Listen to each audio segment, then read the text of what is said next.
Salut à tous, le journal du foot de ce lundi 13 avril. L'Olympique de Marseille, bientôt vendu par Franck McCourt, le propriétaire du club olympien, commencerait à se lasser de devoir renflouer les caisses du club pour établir les comptes et la situation ne s'est pas arrangée cette saison. L'Américain a énormément investi depuis son arrivée et aurait choisi de vendre pour récupérer sa mise et faire une plus-value au passage. Il y a quelques mois, Soccerlink faisait état d'un intérêt d'un fonds d'investissement émirati pour acheter l'OM. La tendance semble donc se confirmer largement. Lionel Messi ne sera peut-être jamais battu dans certains domaines et cette stat le concernant prouve bien sa régularité depuis le début de sa carrière. Jamais un coup de mou ou presque. Depuis ses débuts en pro, l'Argentin a été élu homme du match à 196 reprises en Liga. Il devance très largement tout le monde en Europe, à commencer par Cristiano Ronaldo. Dans les autres championnats, Eden Hazard a reçu ce trophée à 62 reprises en Première Ligue, Marco Reus 48 fois en Bundesliga et Zlatan Ibrahimovic 42 fois en Ligue 1.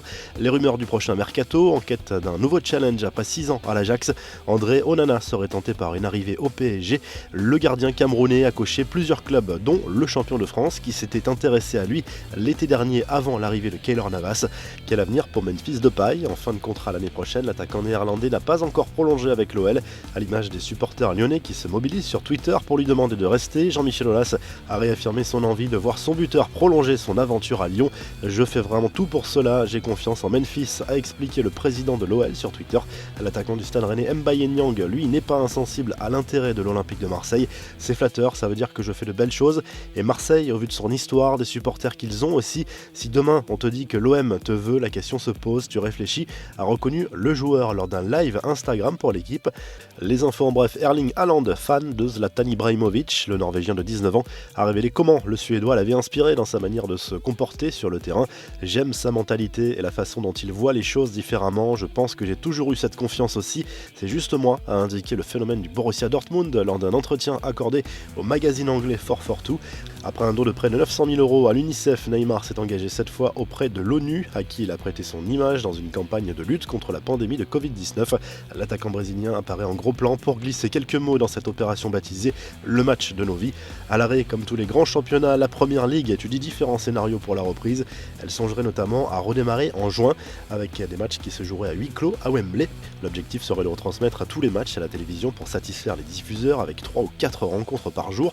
En attendant, les télés britanniques payent même sans match, mais ce ne sera pas sans contrepartie. Sky Sport et BT, qui diffusent la Première Ligue, veulent en profiter pour tenter pas mal d'innovations, mettre une caméra dans les vestiaires, avoir un coach de chaque équipe disponible pour des interviews pendant le match, mais aussi interviewer l'arbitre à la fin de la rencontre et pouvoir entendre le micro de l'homme en noir avec ses explications aux joueurs. Le joli geste de Didier Drogba qui a proposé à l'État ivoirien de faire de l'hôpital de sa fondation à Abidjan un centre de dépistage du Covid-19. L'ancien buteur de Chelsea parle d'un geste patriotique. Chris Waddle, lui, vit visiblement le confinement avec une bonne dose d'humour. Sur les réseaux sociaux, l'ancien ailier de l'OM est apparu avec une coupe mulet pour rappeler les consignes à respecter en pleine épidémie de Covid-19. Enfin, Zlatan Ibrahimovic a profité de l'arrêt du football pour s'adonner à une autre de ses passions, la pêche.